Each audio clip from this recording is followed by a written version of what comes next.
खोटारडेपणा पुन्हा चालणार आहे। आम्ही खरे इमानदारीने काम करणारे लोक होतो म्हणून आम्ही 3,17,00,000 वर पोहोचलो। 2,48,40,00,000 आम्ही 3,17,00,000 वर गेलो। महाविकास आघाडी 2,50,00,000 वरनं 2,17,00,000 वर आली। त्यामुळे हा परीक्षण हे असं करण्यापेक्षा, तोंडाच्या वाफा काढण्यापेक्षा महाविकास आघाडीचे नेते हे डांबरटपणे हे जे वागून राहिले, ईव्हीएम खराब आहे, ईव्हीएम खराब आहे, डांबरटपणा आहे, अर्रावीपणा आहे। हा अर्रावीपणा डांबरटपणा करण्यापेक्षा मतावर लक्ष दिलं पाहिजे। कुठं कमी झालो? मी कालही सांगितलं की अलायन्स गव्हर्नमेंटमध्ये थोडा वेळ लागतो, कारण त्यांच्याकडे कुठले मंत्रिपद, आमच्याकडे कुठले मंत्रिपद, अजितदादाकडे कुठले मंत्रिपद, किती आकडा असेल, त्या पोर्टफोलिओ काय असेल, पालकमंत्री कुठल्या कुठल्या जिल्ह्याचे कोण असणार आहे, म्हणजे कुठल्या पक्षाचे असणार आहे, हे सर्व सूत्र तयार करावं लागतं। नुसतं मुख्यमंत्री आणि उपमुख्यमंत्र्याची शपथविधी नाही आहे। 3 पक्ष आहे, 3 पक्षाला काय काय मिळणार आहे त्यावरही शिक्कामोर्तब होईल। 75 तासानंतर होईल का हे? साधारण म्हणजे 3 दिवसानंतर डिसेंबर महिना उजाडेल काय? नाही, याला डिसेंबर उजाडेल की नोव्हेंबर मध्ये होईल हा काही पॅरामीटर नाही आहे। आता केअरटेकर मुख्यमंत्री आहेत एकनाथ शिंदेजी। मला असं वाटतं की सर्व 3ही पक्षाचं आमच्यासोबत आलेले घटक पक्ष आहे, त्या घटक पक्षाचं सुद्धा आम्हाला मत घ्यावं लागेल।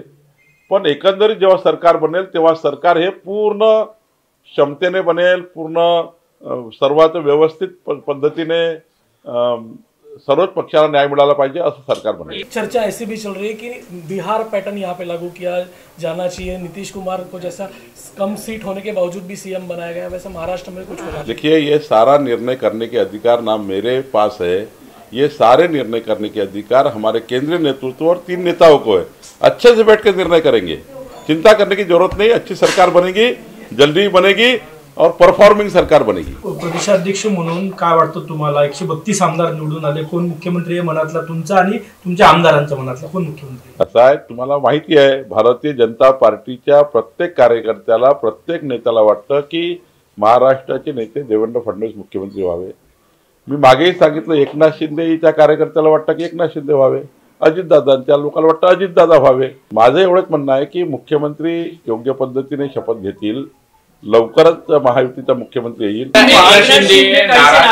अशी चर्चा आहे, गृहमंत्री पदाची ती मागणी करत आहे, त्यांनी उपमुख्यमंत्री पद नाकारलं आहे, केंद्रातलं मंत्रीपद नाकारलेलं आहे, गृहमंत्री पद द्यावं असं मला याबद्दलची फार माहिती नाही आहे, कारण याबद्दलचा सर्व निर्णय आमचं केंद्रीय नेतृत्व आणि 3 नेते बसून करतात। संघटनेचं काम आहे, आमचं काम आहे की संघटनेच्या माध्यमातून आमच्या पक्षाला मजबूत करणे। शेवटी सरकार बनण्याची जबाबदारी आमचे नेते आणि आमच्या केंद्रीय नेतृत्वाची आहे, लवकरच करतील।